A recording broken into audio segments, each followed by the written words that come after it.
Folks, welcome to a technically challenged evening. My apologies, sincere apologies. Couldn't get it to go live. So for a moment, I thought I was live, and I even went into some of my commentary. But as it turns out, I was not live, and I'm pretty ticked. All right, so what happened today? And again, I really apologize. What happened today in this market? Oh, before I forget, if you're not too teed off that I'm late here, please smash that like button. Make it your female dog, please, and turn it blue. I'd appreciate that. I hope everybody had a great Memorial Day. And let's get to the charts. So we'll take a look at the S&P 500. Let me just first acknowledge who's on here tonight. Will, hello. George, hello. Franklin. Joseph. Buster Stacks. Love it. Amerimigo 1. Kurt, hello. Nicholas from France, hello. TA. Franklin. Sorry, guys. Chuck. Okay, everybody. Very, very sorry. I'm going to keep this brief. I'm going to go over why I believe what drove the market today, and we'll take some chart requests, and we'll go for about a half hour tonight. And I have some chart requests from members that I need to go over as well. So let's get to the market activity today.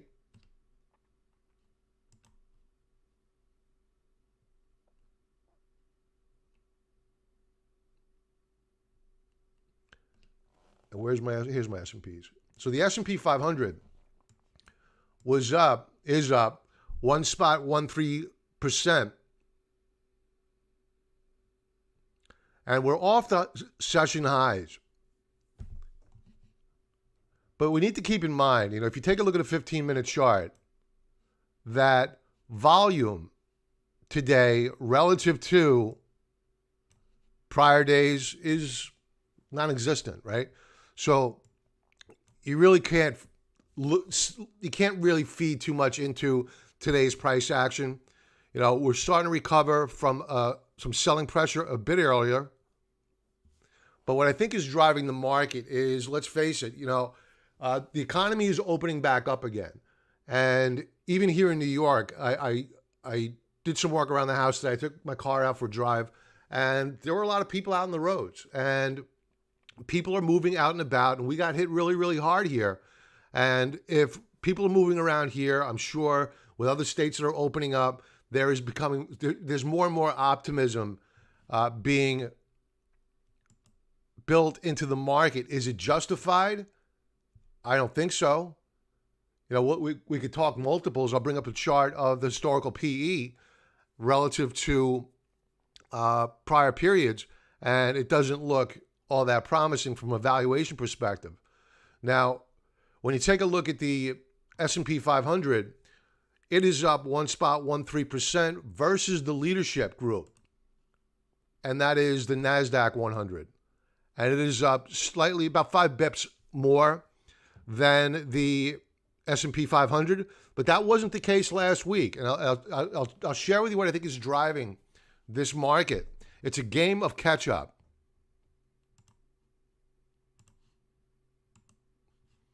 So what you're looking at here is the S&P 500 weekly basis relative to the trip Qs. And you can see that the S&P 500 has been dramatically underperforming the triple Qs. But we're beginning to stabilize here. And last week, we actually saw the S&P 500 outperform the trip Q names.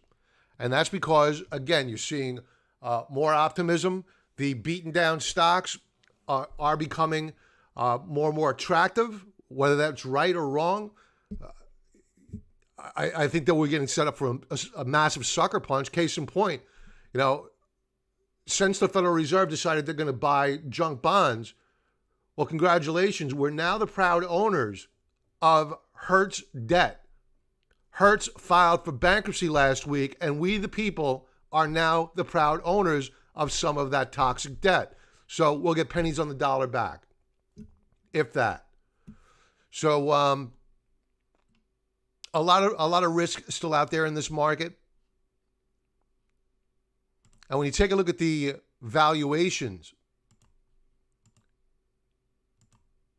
this is GAAP earnings.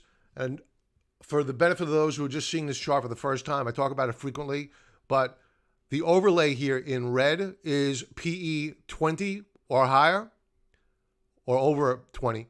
And in blue is 15 PE, fairly valued, and at 10, undervalued. And at current, you can see that we're very overvalued. Now, you might be saying, listen, yeah, it was a bad quarter. Next quarter is going to be possibly a better quarter. No, it's not. Q1 of 2020 only counted in about 2 weeks of the COVID virus. Next quarter is going to count in a couple of months of the COVID virus at a bare minimum. So what we're being asked to do is look right through the earnings that are going to be horrible for Q2 and look towards Q3 and whatever that world looks like. So, this is a very, very risky market to be putting on brand new long-term bets. Is it a good market to swing trade to the long side? Absolutely. And I think that the beaten down names are where you want to look, and where you may not want to look are the Microsofts of the world. There's limited upside there. Very, very overvalued. I've shown this chart previously, and I want to show it again just to hammer this home. Microsoft, which is the biggest component of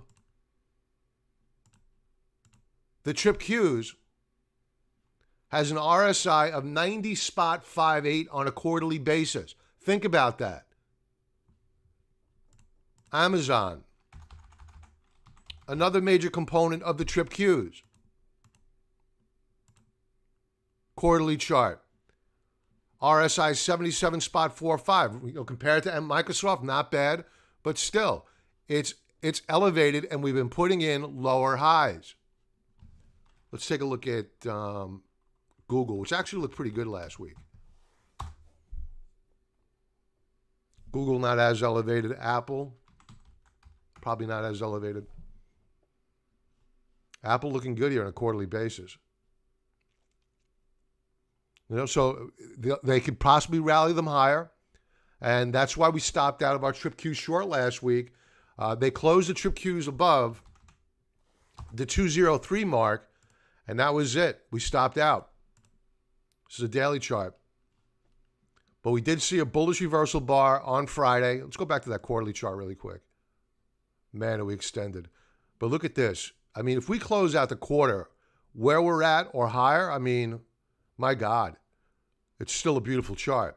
But we still have a little over 1 full month to go in this quarter, and a lot can happen. So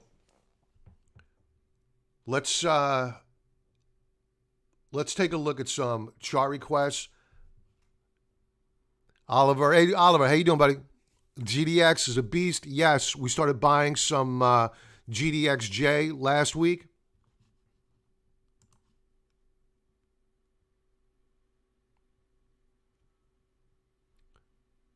What else do we have? Kurt, hey, how you doing, buddy? IWM, the new NASDAQ. Not yet. Happy Memorial Day to you, Oliver. Thank you very much. Hey, Pat. Pat, I'm going to go over Nat Gas. I got your article. Thank you for that. I'll share that.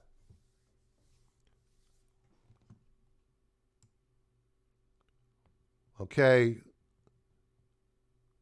All right. Rick Roofing. Okay. All right, so we have some requests coming through. Good. All right, let's get to some chart requests. Let's go to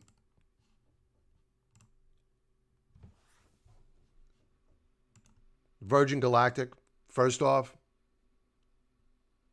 We've seen a nice pullback here. This is a monthly chart, not a lot of data, and you have a lot of resistance above. Note the volume bars at each price point. Very, very big sellers above. Lots of tug and war, and the bears are at current winning the tug of war, weekly chart.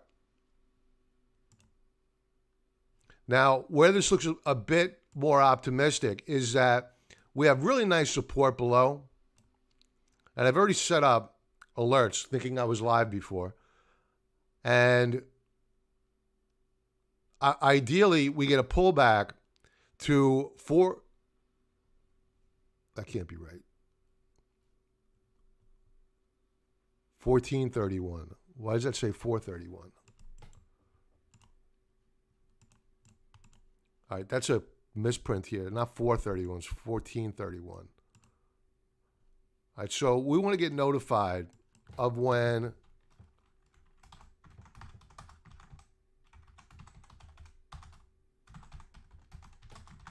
this is not on our watch list yet. Oh, and folks, for those that went onto the watch list, I still have to update a few of the entry points, stop points, and price targets. So most of them are done. I still have a few to go. They'll be updated by tomorrow morning.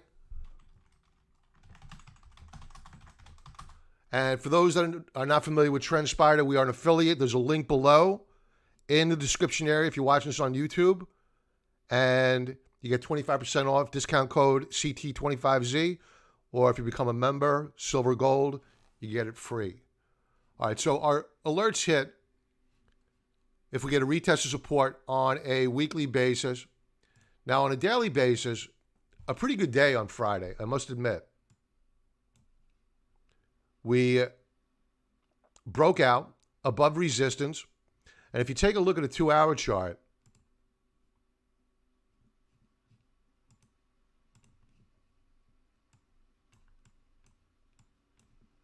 I already have an alert set here. Here was the morning price action. We held it through to the close. We held the 20-period moving average. We had a bullish reversal bar at the close.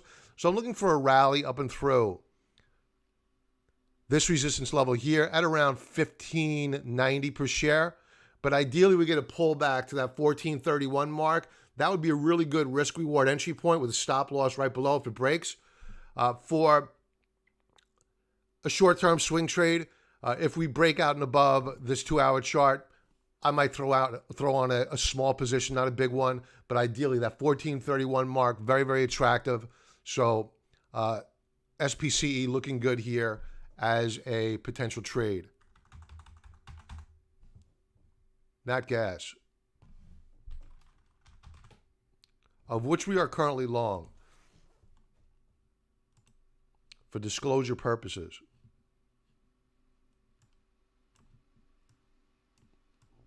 And we're long using a leveraged ETF, not the UNG.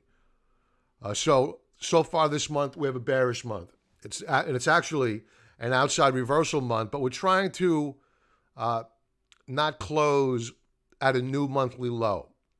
So they're trying to bid the shares of UNG back up. Last week was an inside week. No new high, no new low.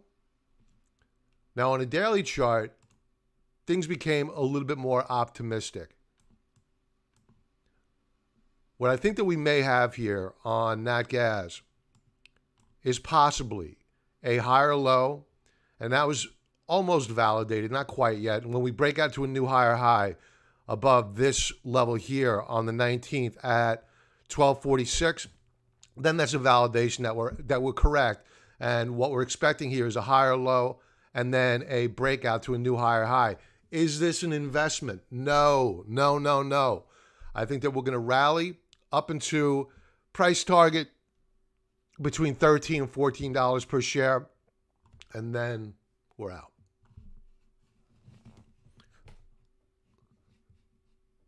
Let's go to an intraday chart really quick. Oh, as a matter of fact, let's go to the futures because Nat Gas was trading today.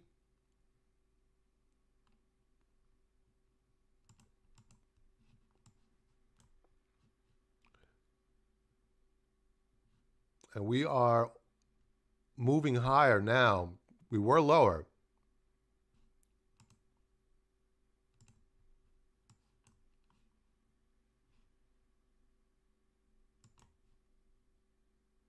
So we're looking pretty good here. We are breaking out, assuming that we hold these gains. The hour isn't over yet. This is an hourly chart.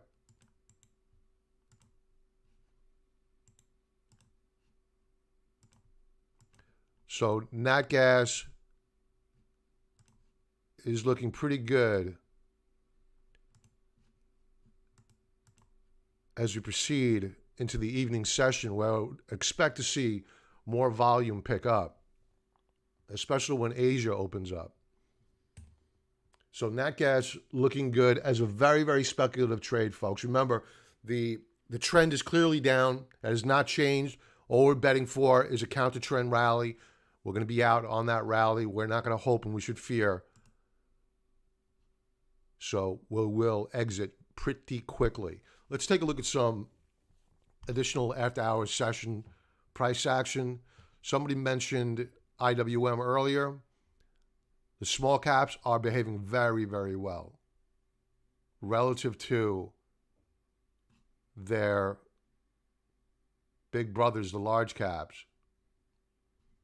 Let's revisit the large caps. We have the Russell 2000 up 1.75% versus the S&P 500 up 1.09% versus the NASDAQ 100.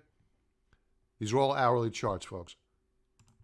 Up 1.20.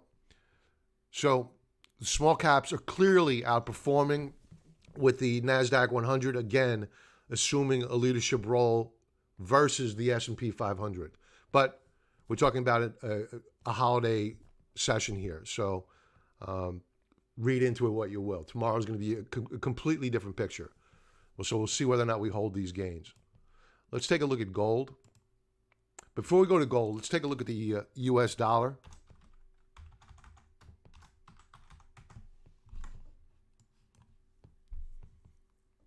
The dollar had a nice comeback in the back half of the week last week.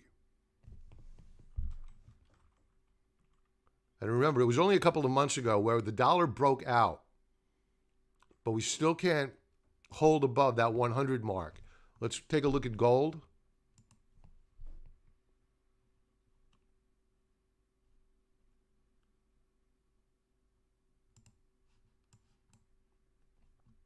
Gold not looking good here.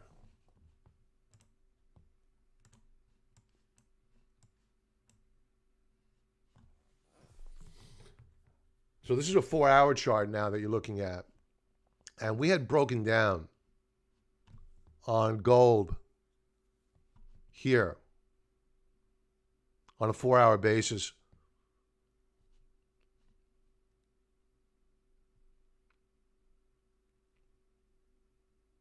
So we're seeing a bit of weakness. We're off the lows of the session.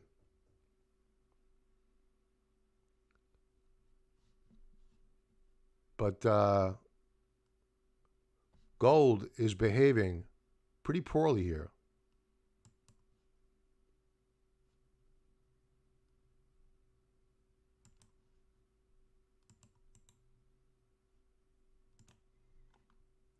So I want to see whether or not we break the support. I'm going to set up an alert.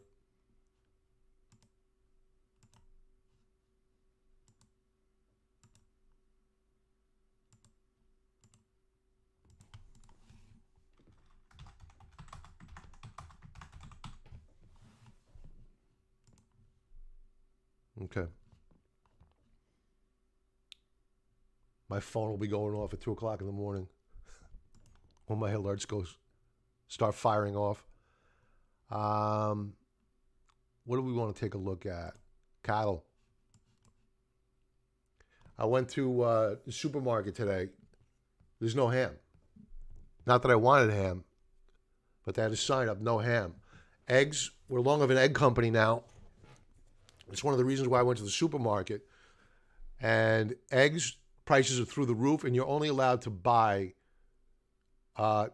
in this one supermarket anyway, 2 packages of eggs per person. So scarcity is there.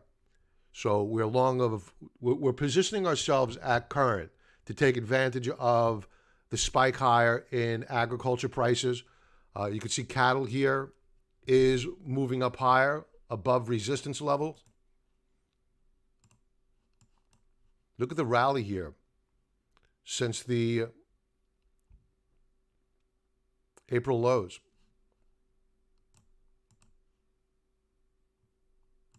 Wheat prices have been lethargic. Not much happening here. This is a monthly chart. Oh, actually weekly chart. Sorry, weekly charts. Lean hogs. Prices are bouncing back. So this long-term downtrend in commodities, in this case hogs, appears to be near an end. And it looks as though we may just break out here.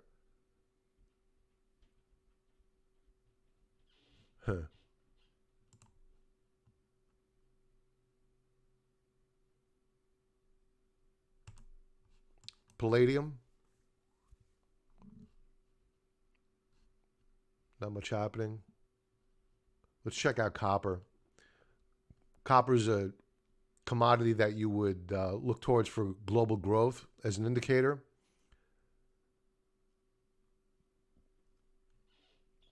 Now, one speculation I'm going to have, not right now, but in the future, is, wow, nice rally here in copper. I think that we may get another run on copper, steel, and it's not because of anything else, but it's the anti-China trade. Think about it. If China has already cut GDP forecasts, right, they're not growing. So if you have the supply chain, which is now going to shift from China to a certain extent back to the U.S., not a lot, believe me, mostly to Vietnam, India, Malaysia. And I've been saying this over and over again. They're going to need to build infrastructure, ports, expand their ports. They already have ports. They're going to need to expand. They're going to need to build factories. A lot of building is going to have to take place. And you may see the demand move from China and renewed demand build in those emerging markets that will take advantage of China's, honestly, their diminished role in the global supply chain. You know, they did it to themselves. So I think that moving forward, we're going to be looking more and more at this trade. We're looking to get back short of China. I went over that yesterday, YANG trade on best stock charts. It's on YouTube and on the website, on the blog. And Yang puts you short, YANG puts you short of China.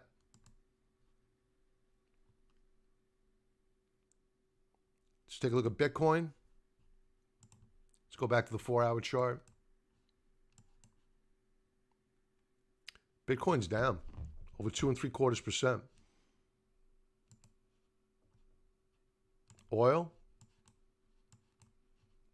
Oil's looking good.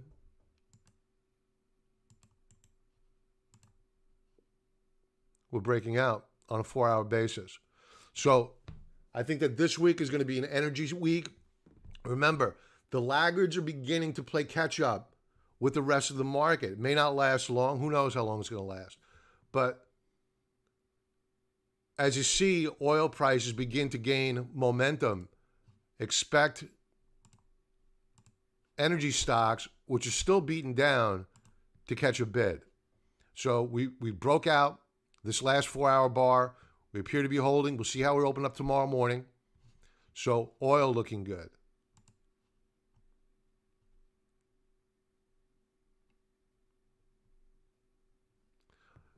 Silver down about 1/3 of a percentage point. It's had a heck of a rally. in a very short period of time. Look at this. We broke out.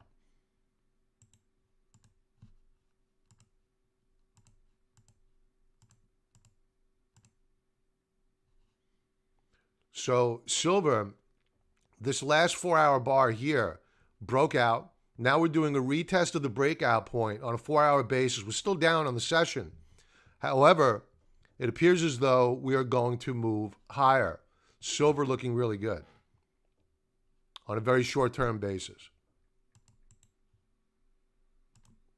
And frankly, on a longer-term basis as well.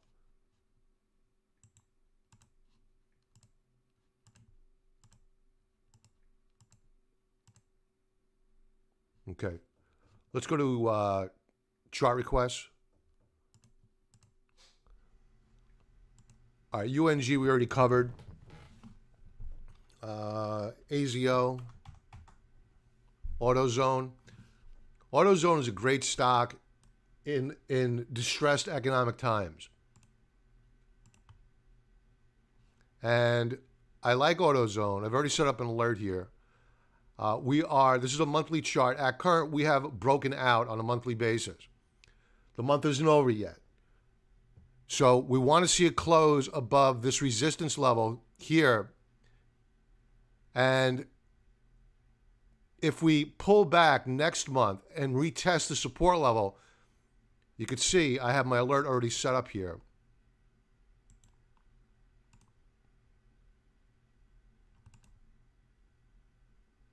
I want this on all time frames. So I want to see a retest of support next month, and then we'll look to open up a trade. Now the problem here, the reason why I'm saying I'm bullish on the shares, the reason why I can't buy is because we have a lot of resistance above. Weekly chart. You have a couple of resistance levels above. So to put on a trade here, right now, too risky. I would rather wait for a pullback and a retest of support. Daily chart.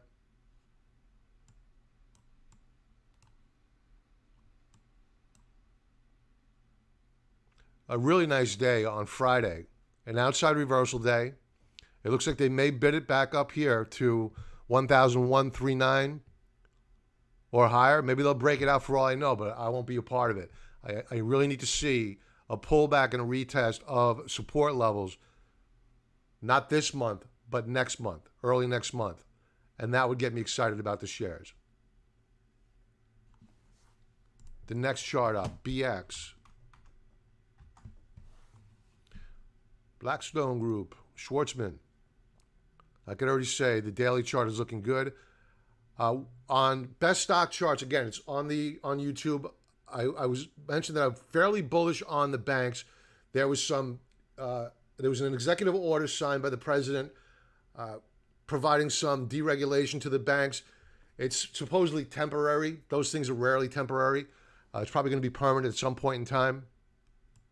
But just to avoid having the media attack him, he just made it temporary. So Blackstone on a monthly basis, holding support, looking good here. Weekly chart, you have resistance above.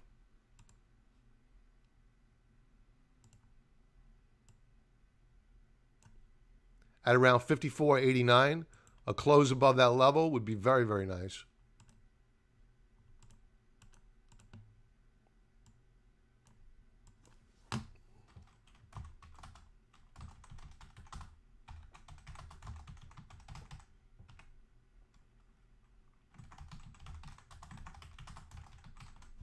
Okay.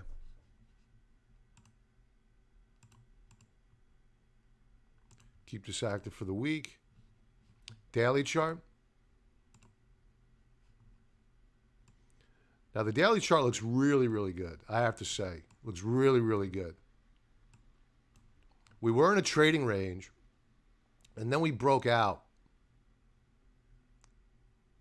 on the 20th. Pulled back, retested support once, pulled back, retested support twice. It held. We had a bullish reversal bar off of support. So we closed at 53.95. We know we have resistance immediately above. So even if we made a new daily high, I probably wouldn't buy the shares. I would on a pullback and a retest. I would buy them. And then add more on a breakout above where we set our alert. So BX is looking good into the new trading week. And that's it for chart requests from members. Oliver, yes, please smash the like button. Thank you very much, Oliver. FCX. Let me just write these down. I'm going to take, I'll do 4 tonight. Oliver.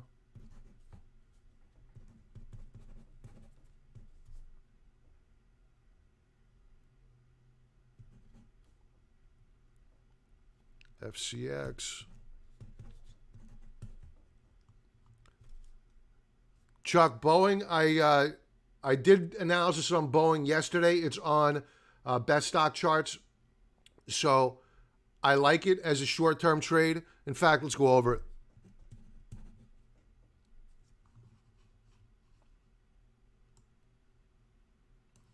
SRNE. All right. Kurt, pot stocks. I went over CGC on best stock charts yesterday. I agree. The pot stocks are looking pretty good. I think another one that would look good along with CGC was Aurora Cannabis, if memory serves. All right. All right. So 1, 2, 3, 5 we're going to do.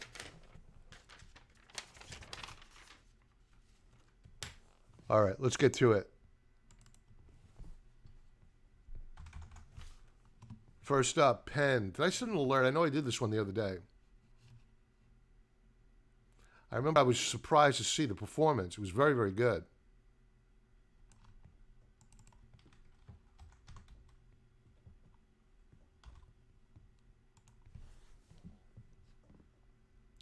Still looking good.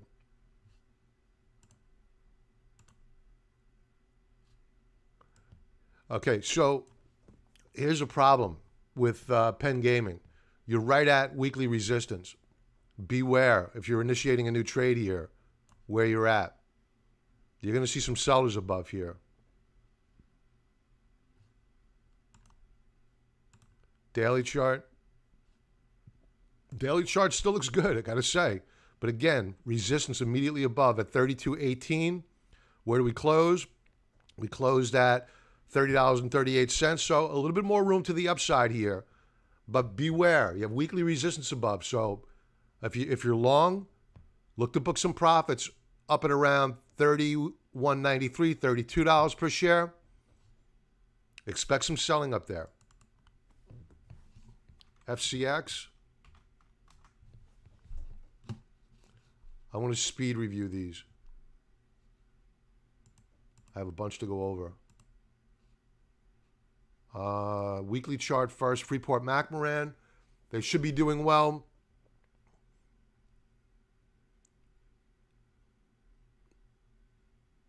Bearish reversal week last week.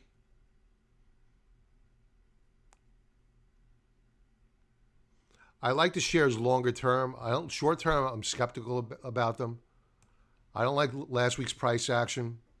Let's take a quick look at a monthly chart. Yeah, longer term, last month was a very bullish month, the month of April. I mean, if you're going to hold these shares for the long term, I think that, okay, I'm good with that. Putting on a trade here. Especially if my thesis is accurate and that we see the supply chain shift out of China and into Malaysia, possibly Philippines, but they're very China-friendly right now. India and Vietnam.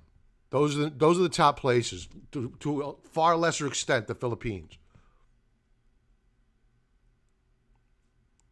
So we're holding a monthly breakout. So it is an investment looking good. As a trade, not so good, given last week's bearish reversal bar. Now, what we might be doing here Let's throw up some overlays here. What do we have? No daily trend line. I'm surprised. Let's draw our own.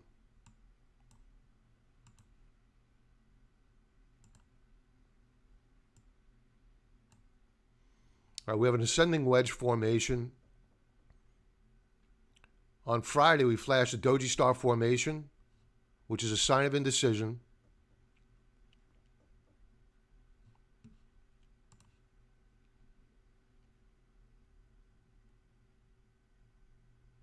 And when I look at these, I look for levels at which I would feel comfortable initiating a new trade. $8.38 looks very attractive.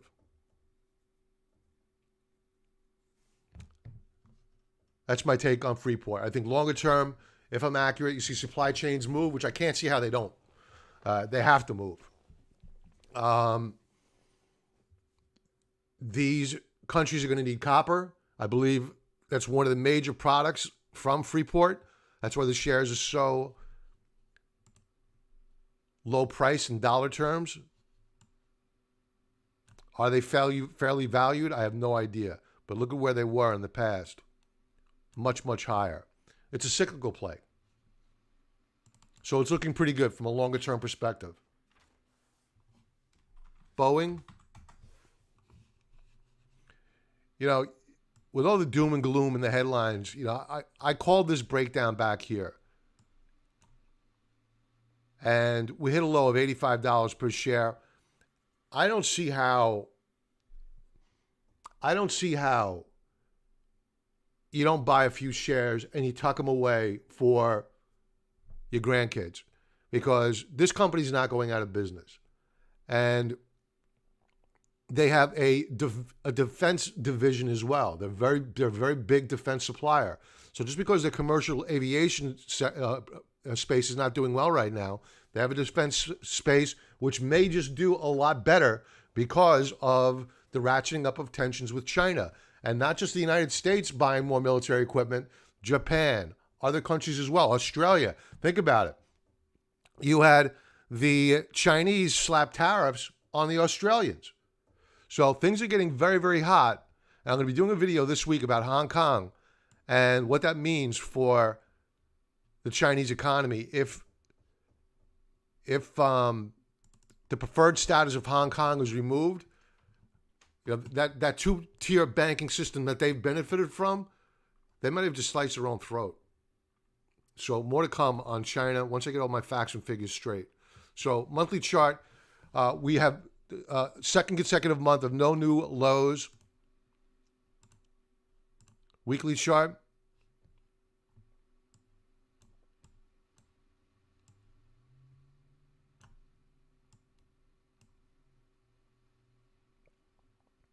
We rallied last week, and we, in fact, broke out above a resistance level, but we sold off the highs of the week. Now, take a look at RSI, putting in higher lows, and it broke out last week. There's your breakout. Stokes, higher lows. Looking for a breakout, no breakout yet. Daily chart.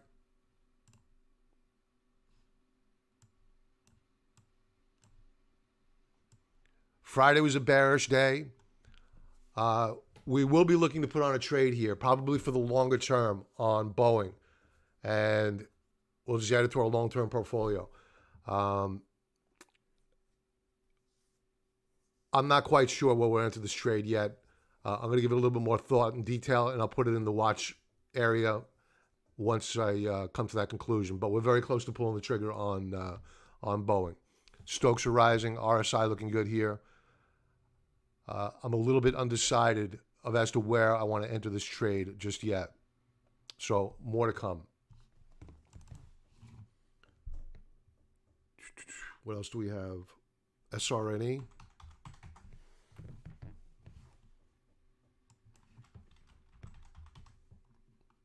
Sorrento Therapeutics.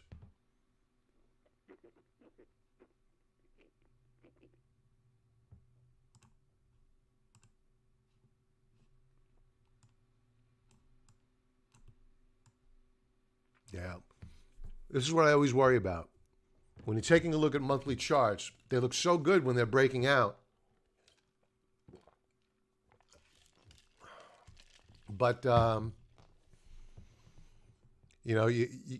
get so overbought relative to the third standard deviation Bollinger Band. Sellers move in. Oliver, did we not go over this one a couple of days ago?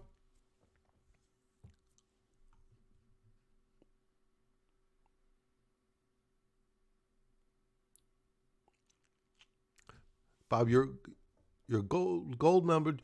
Chuck, did you go to this page here, my notifications? Go to this page here. Chuck is a member and he's not getting alerts, so we'll just handle this real time. And make sure that however you want to be communicated with, email, text, your call, you can get both. Just make sure you have the country code for text and make sure that this is enabled. By default, it's automatically disabled because we want people to opt in for text because it could be fees. Good. Let me know if it doesn't work, Chuck. It should work. Usually that's the problem. All right, SRNE. Oliver, is this the one you're talking about putting on a trade? Think of grabbing green half of a position, holding the rest. I don't know if I would buy here. I may change my mind, but at current, we're off the highs of the month. Big selling, and we're down below resistance. So what looked like a breakout earlier in the month at current has failed. Maybe that'll change in the next couple of trading days. RSI still looks really good here.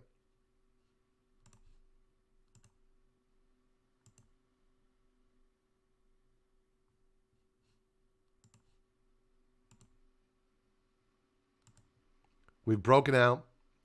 Many times you get a pullback and a retest of the breakout point in the next month. So that may be your opportunity, is waiting for a pullback to $4 per share. If you get the shares down here, that's a great risk-reward entry point. That would be really sexy. Weekly chart. Whoa. Yeah, you got to avoid.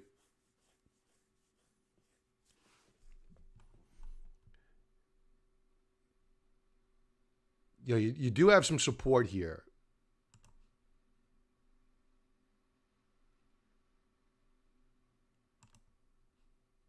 At $4.75 per share. If you're dead set on making this trade, I would wait until after the first hour of trade on any given day this coming week and wait and see if you can get the shares at $4.75 per share. If it closes down below $4.75 per share, you want to avoid. Stay away until it comes down to $4 per share. It'll happen. But if we manage to hold $4.75, there might be your support level to get long at and just use a stop loss right below it. Daily chart.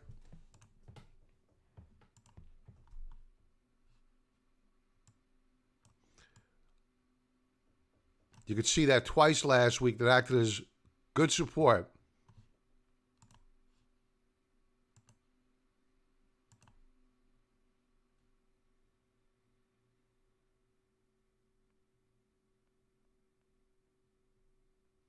I would look at that 475 level and use a tight stop right below it. That would be how I make this trade. Let's go to a 2-hour chart. This may just pop. I wouldn't want to chase it, though.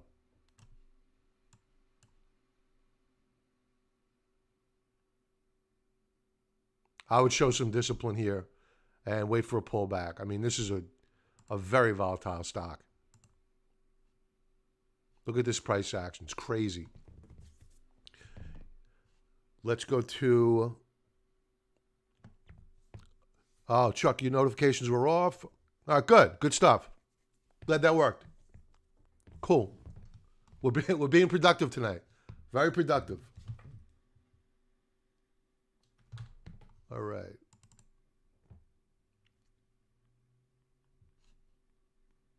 LVGO.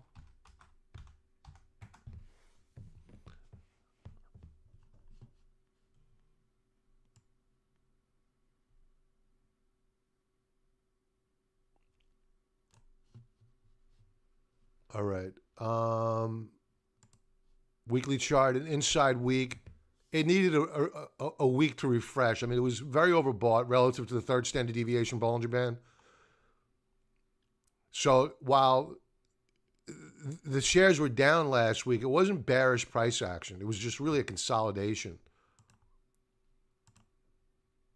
Daily chart.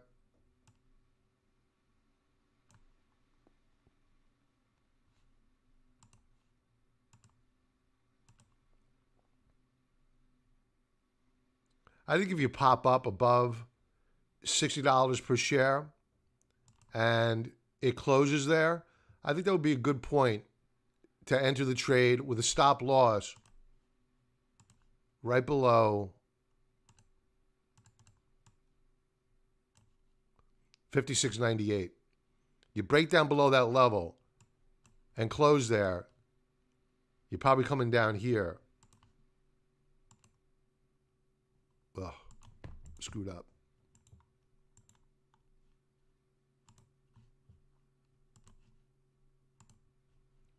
To $50 a share. So be careful here.